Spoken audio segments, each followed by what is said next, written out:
Hey everybody, welcome back. I'm just waiting for my viewer to update so that I know that everything is playing as it should be. Nothing is feedbacking, so hey, that is good. Okay, I think we're all set up. Amazing.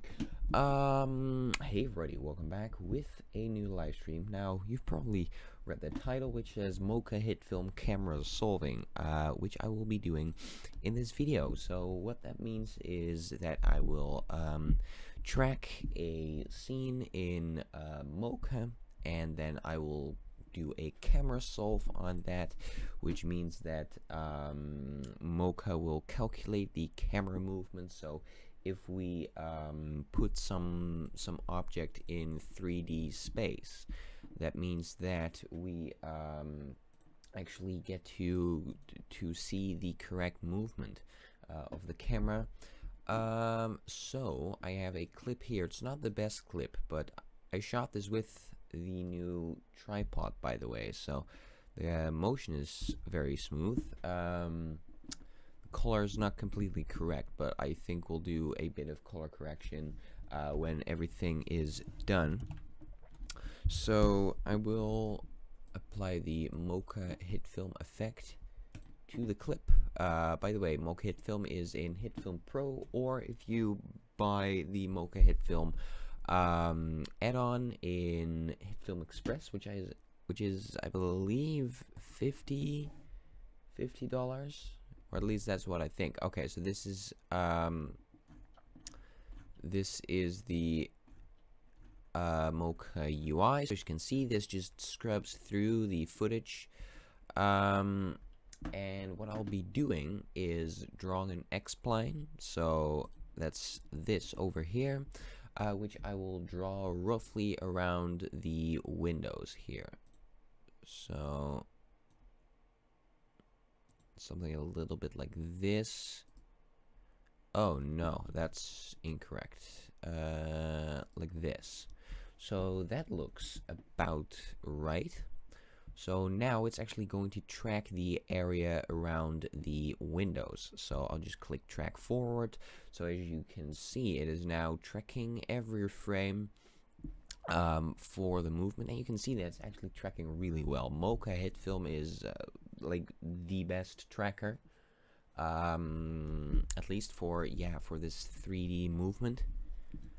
So I think that that's a great program to have, and I mean it's in Hitfilm Pro automatically, but I feel that not many people are using it just because they're sort of afraid of the program, because it seems it looks really complicated. There's this whole bunch of tools, but you can actually do a lot of really cool stuff with it. So now at the bottom in the motion tab, you can see that I have translation, scale, rotation, and shear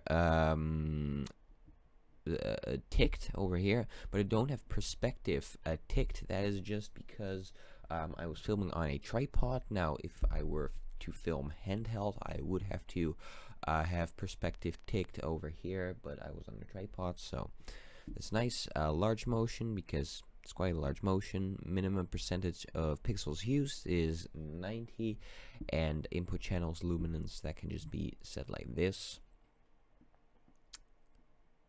So that track has been done correctly. So you can see, just play through, you can see that it actually follows the windows, which is really good.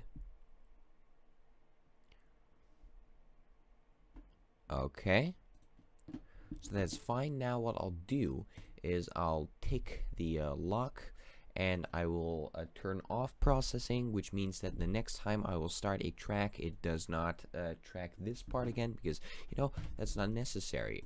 Then I will rename this to Windows over here, so that we know that this is the object that we tracked. Then I want for the camera solve, I want to I want to have another object so that it can actually calculate the camera solve. So for that, I will take this sort of bush over here, and I will track this again. So we'll now track the movement of the bush. Okay, so Papa says, hi Jamie, what have I missed? I just got online. You haven't missed that much, actually. What I'm doing right now is what I did with this window as well.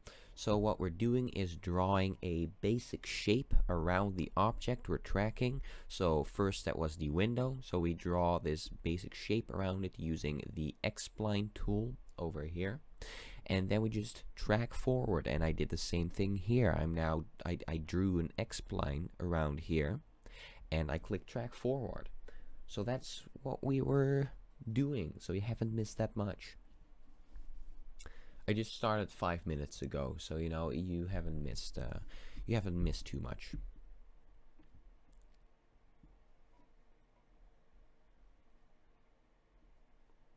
So it's now tracking every single frame in the video clip. And what I want to do is actually just have a piece of 3D text, which I will add in Hitfilm, so that you can see that the text actually moves in 3D space as it should be. If it were real life, it would actually behave in that way. So this is great for 3D effects. Now if we scrub through this, you can see that this follows the bush over here. Some great movement over there. Yeah, that's perfectly fine. And this is the layer above the background layer, and that's correct because the bottom layer will be furthest away from the camera, and this layer of the bush is actually closer to the camera. So by having this layer above the background layer, Mocha knows that, hey, this layer is closer to the camera. So I will call this one bush over there. I will turn off processing. I will turn on the lock over there, so no processing is done again. But what I do want to do is take this planar surface and the grid. So what we can do now is actually align the the grid over here with the 3D space. So now applying this right here to match the direction of the bush. So I think this is about right. So you can see that this points in the direction that the bush is going. And I will do the same with the windows over here. So I will, at the top here, you can see the alignment. So I want to align it at the corner.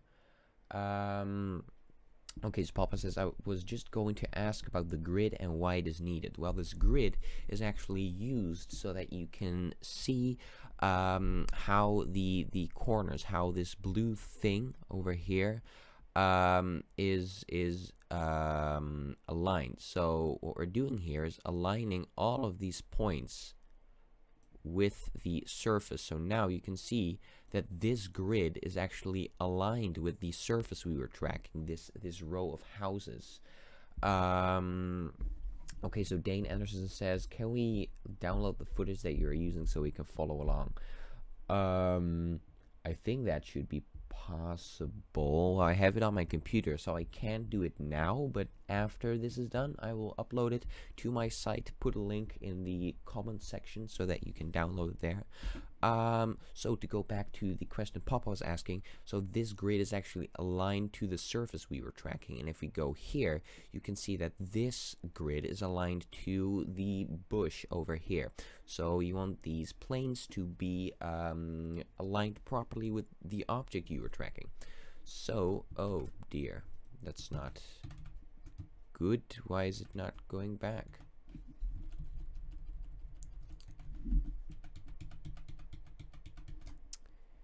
What happened? Oh no, this is actually correct. Okay, so I will lock them again so that we can't accidentally change something. So this is actually correct here. So if we now if we just select these two, turn off these two settings, if we now play through the footage, you can actually see that these red boxes, these red X-splines, are following our footage, which is exactly what we want to do. So as you can see, Mocha tracked the footage correctly. And this is some easier footage to track because it was shot on a tripod, so the camera itself was actually locked off, or was in the same position the whole time, only it was panning and tilting. So now with that done, we can start a camera solve, because we have two of these X-splines and their grids over here are properly aligned. So now we can start camera solve. What we'll put it on is pan tilt zoom, because fixed camera, no XY, Z camera translation. Yes, that is what you want to use if you were filming on a tripod. Now the focal length is under 35 millimeters, and now I'll just click solve and it will start solving, and it has a solve quality of 85%, which is not the best, but it's fine for this purpose.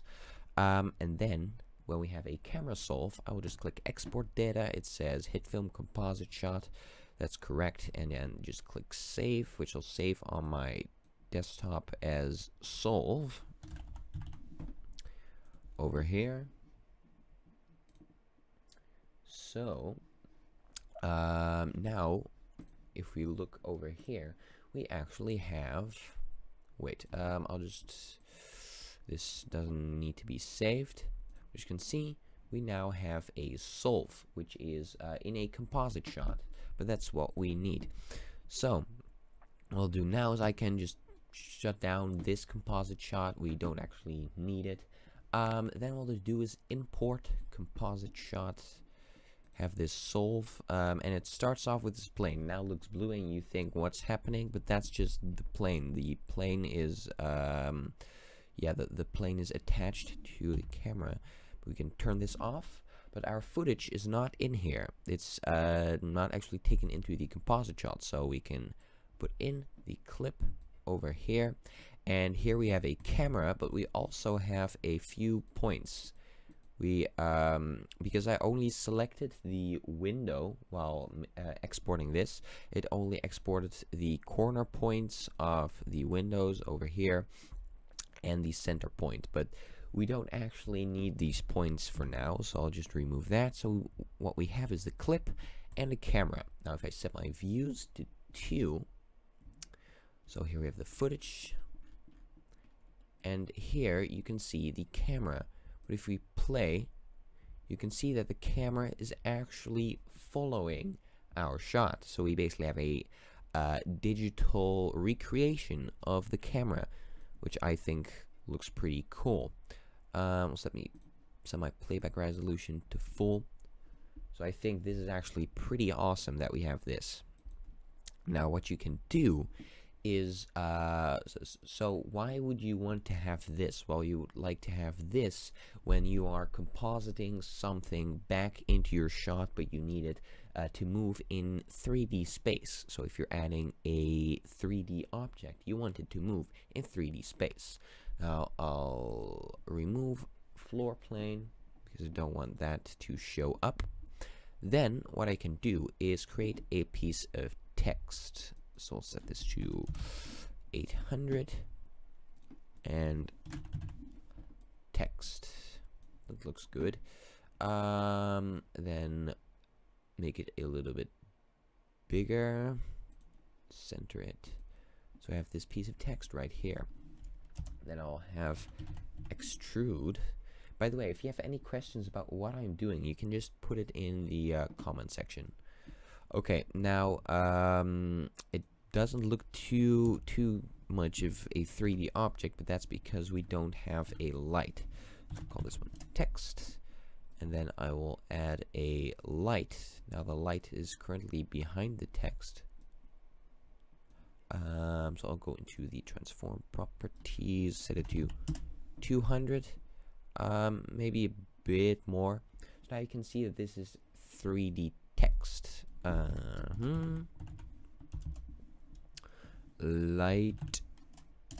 There we go. But it's not moving with the light is, because a light's always positioned in 3D space, but the text is just 2D text now. So it doesn't move with our object, but with one simple click we transform this into 3D plane, and boom, the text is actually in 3D space. And I think that is pretty cool. I mean, look at it. It actually moves along with the clip. And I think that is pretty cool over here. Now, what we can also do... Wait, first of all, let me export...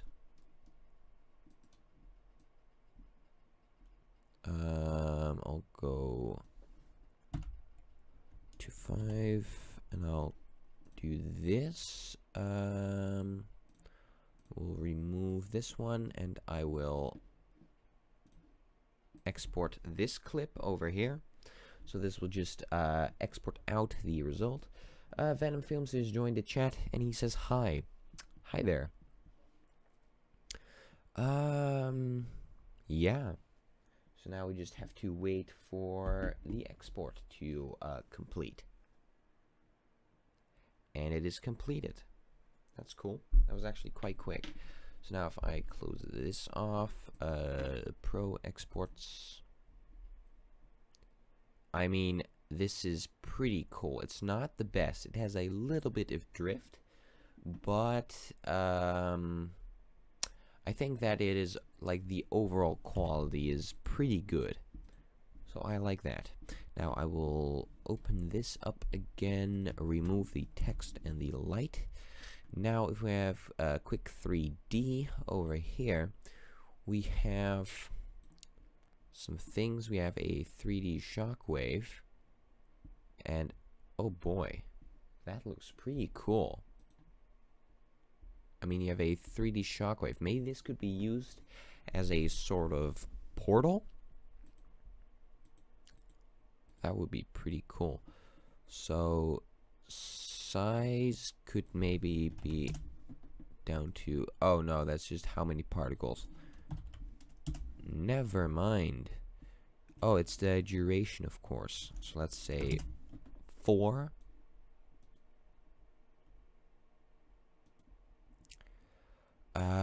Yeah, that's...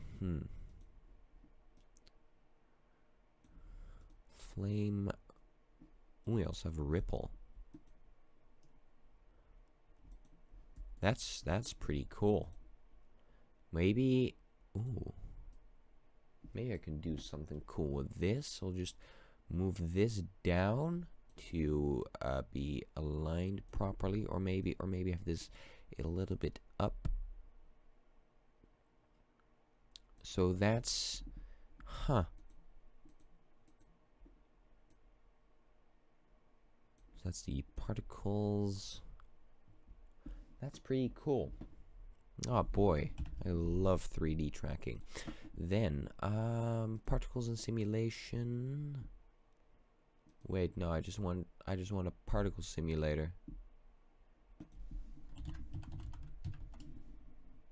There we go.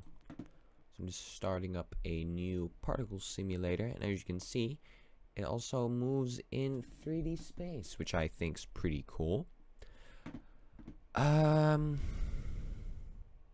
Yeah. Then we have material emitters.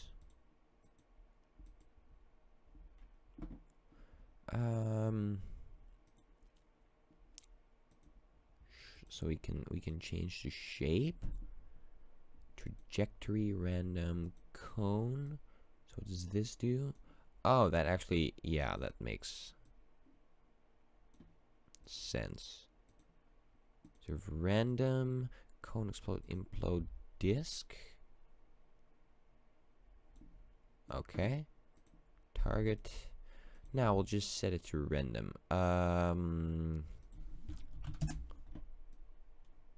So I set the time shift to -1 second, which means that there's already a bunch of particles in the scene. Then what I want to do is movement. Can I slow down the movement?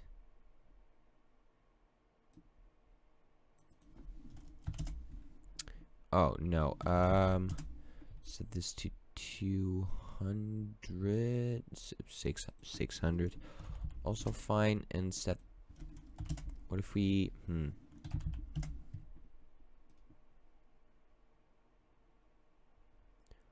Oh, that's pretty nice. But I want to set general particles per second, seed 1.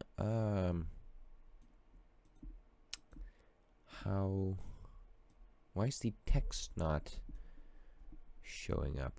Wait, maybe I should do. Yeah, I'll just take it up there. So what do we have over here?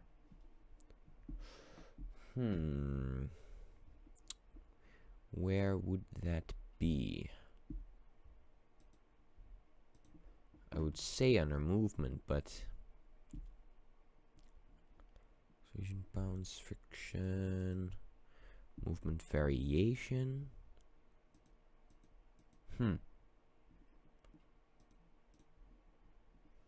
So this is just fooling around.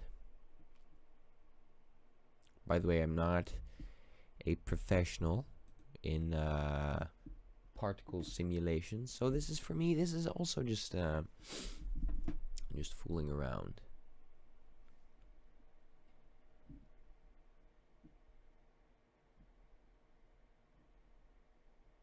Okay, so Papa says, what if an object moves across screen and part blocks the area you are tracking? Or what if the camera does a full rotation so the tracking area goes off screen around? How would you track? Just for reference, I will put his message up the screen now. That's a good one. Now, if you have something that blocks the area you're trying to track, you want to track that part as well. So what you want to do is first track the foreground, then track the object that will block your background, and then block the background.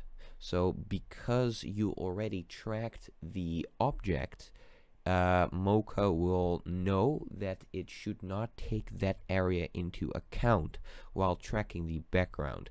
So basically, track foreground, track the object that's blocking the background, then block the background. Then Mocha will figure it out. And as far as a full rotation, I think you can just make separate tracks, and Mocha will figure out where which one ends and which one begins. I'm not sure. That's a good question. I will have to figure that out sometime. So yeah, thank you for your question. Okay, so we have this, but I just want the particles like, I like this over here, but I don't want them to, I'm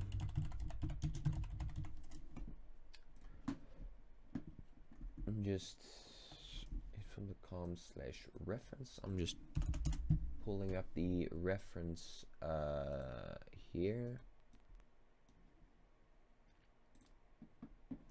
or at least I am trying to.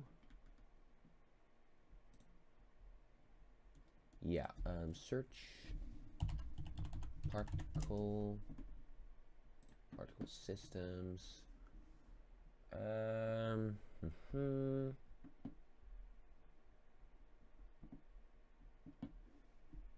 Okay, so what do we have? General, active, I want to look for so it should be somewhere under speed here. Yeah, but that just affects how fast it moves. Oh, of course. You first want to, on first frame, you want to set it to 0. And then on the second frame, set it to, or no? No. I'm doing this all wrong. I think on the first one, you want to have, like, how far out you want them. And then on the second frame, you should set it to no. Huh.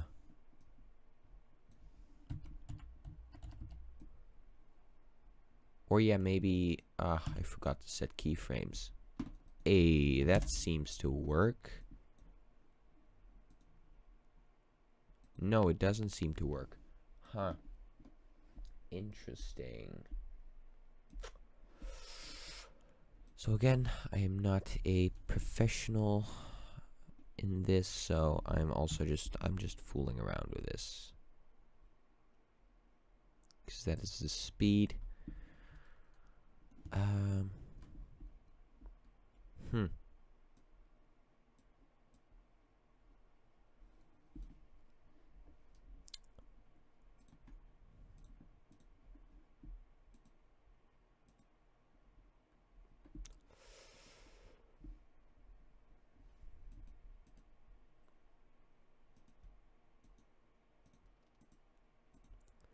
So weird, because I mean, Javert did it in one of his tutorials, like the most recent tutorials. But now I don't know how to do it. That's fun. Yeah, or I would have to look it up on tutorial, which I think is a wise thing to do. So I will look it up real quick on how to do that. Luckily, I have 3 screens around me, so I have enough space to look it up.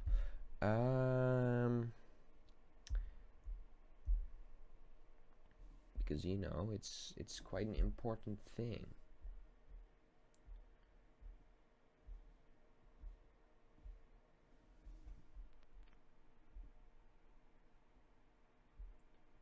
Okay, so I'm now looking for this. I think I have it.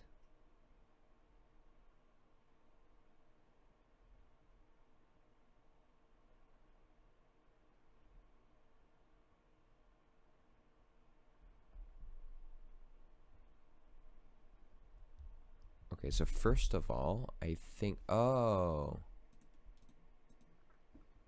think I was right, actually. I think the speed should be 0 over here. Yes, I think that's it. And then under appearance, no, maybe under general, no, trajectory, no, shape, that's it. So now if we change the width and the height, I think yes, okay. And then under general or movement, is it life? Just set this to 60. And then I'm not sure. So the speed should be 0. Yes. The movement, it should be 0. Oh, per second. Particles per second. Oh, and then we can set this to something that we like. So something like this, and then keyframe this to 0. So we have that works. There we go. Cool. So now I should focus on the shape. Because we have the width and height.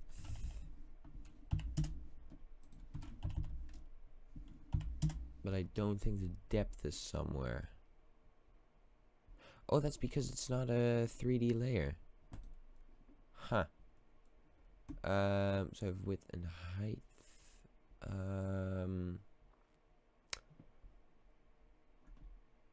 Wait, what did I just add? Oh, just added clip window. Oh wait, it's quad, so... Oh, did I just screw up all the settings? Oh no, I don't think I did.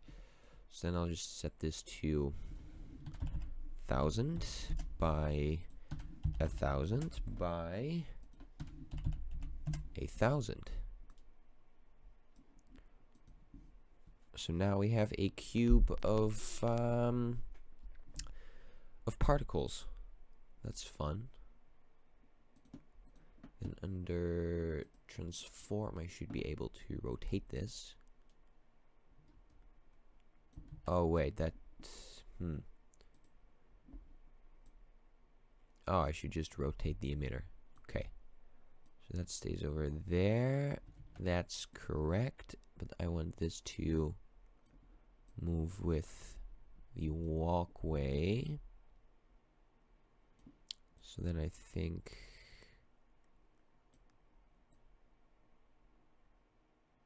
this is about right. Or at least I hope so. Yeah, that's correct. Okay, cool. First let me set this back to my normal workspace. But then I need to add some deflectors. So deflectors. So I have to add this to 3D space. Just take this over here. Yeah, cuboid is fine. Or the shape.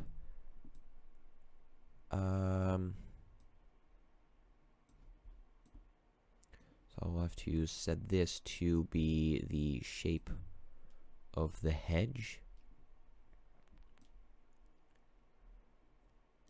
so that no particles fly into the hedge.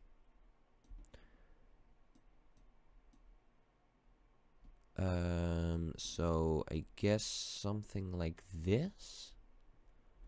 I mean, it doesn't have to be too precise. Yes, that's fine.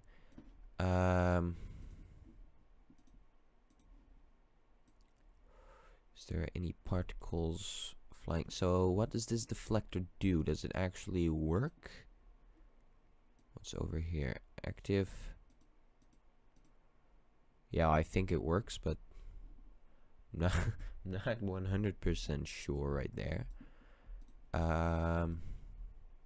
So I have particles.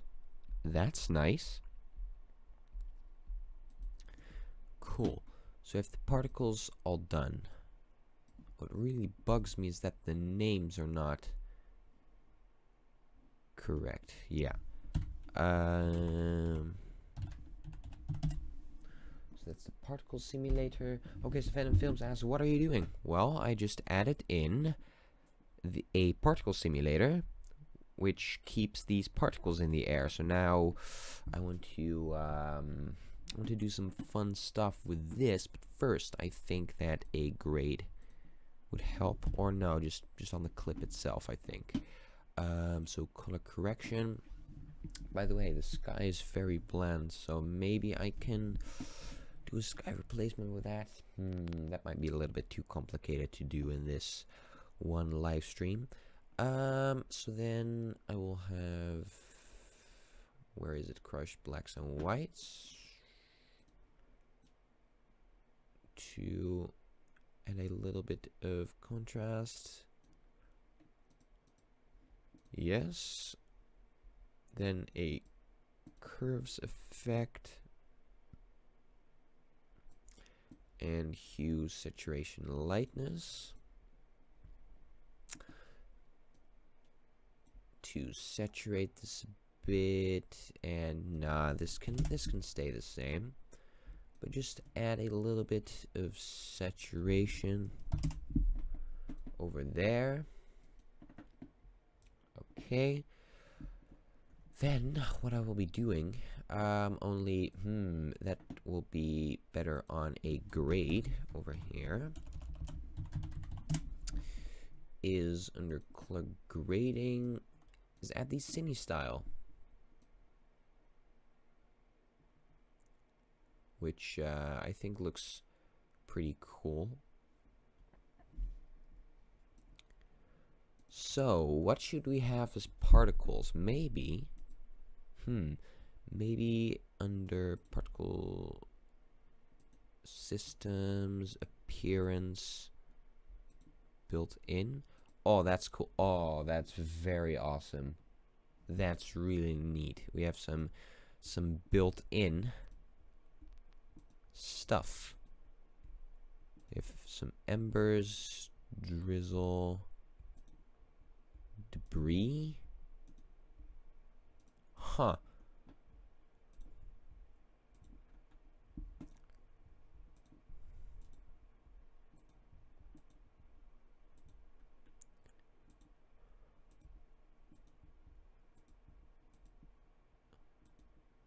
Okay, so we have these stars over here, but then under appearance variation, I'll just...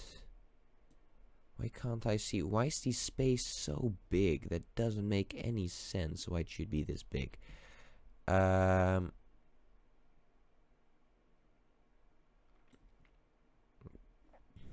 Okay. So now we have these little moving sort of stars. And I'll now just give them a little tinge of color and a little bit of variation. Huh. That is pretty neat. So then movement. Or, can we under appearance variation also set? No. We can turn off billboard.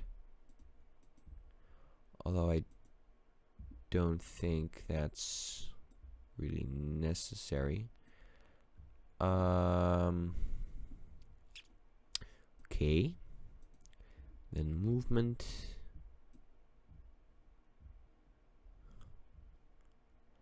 Okay, so that's fine actually.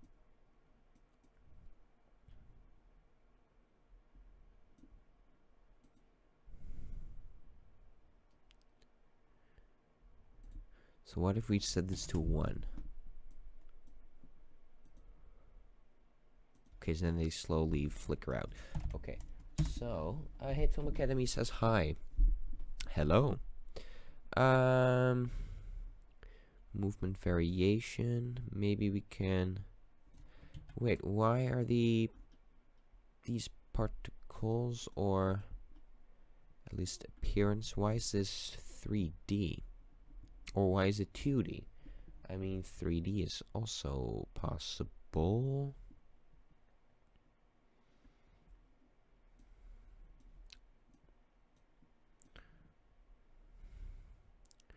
But okay, this works fine, I guess.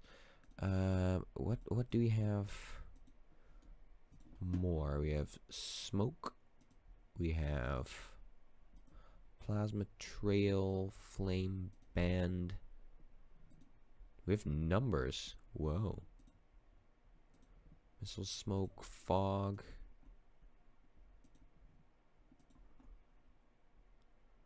Would be cool if we had like some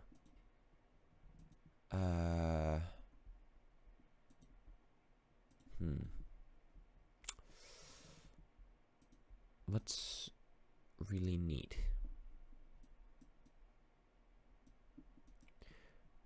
I mean, this doesn't make sense at all, but it does look funny. So here we have a whole bunch of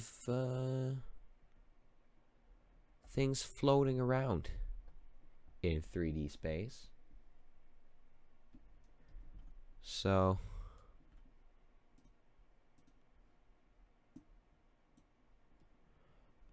maybe we can. No. I think this is actually quite funny. Like this. I think it looks pretty cool. Or maybe we can let it spew out. Okay, so over here, if this one, or on the timeline, if this one deleted, and if this, if over here, so that's particles per second, but then life, let's set to 1 or something. Now I actually have new ones. This is actually a really cool way to make bokeh, I think. So then we can take this a little bit down, and then under emitters, shape, on this to be a little bit expanded, so 3000 by 3000 by 2000. So I have a little bit of particles over here.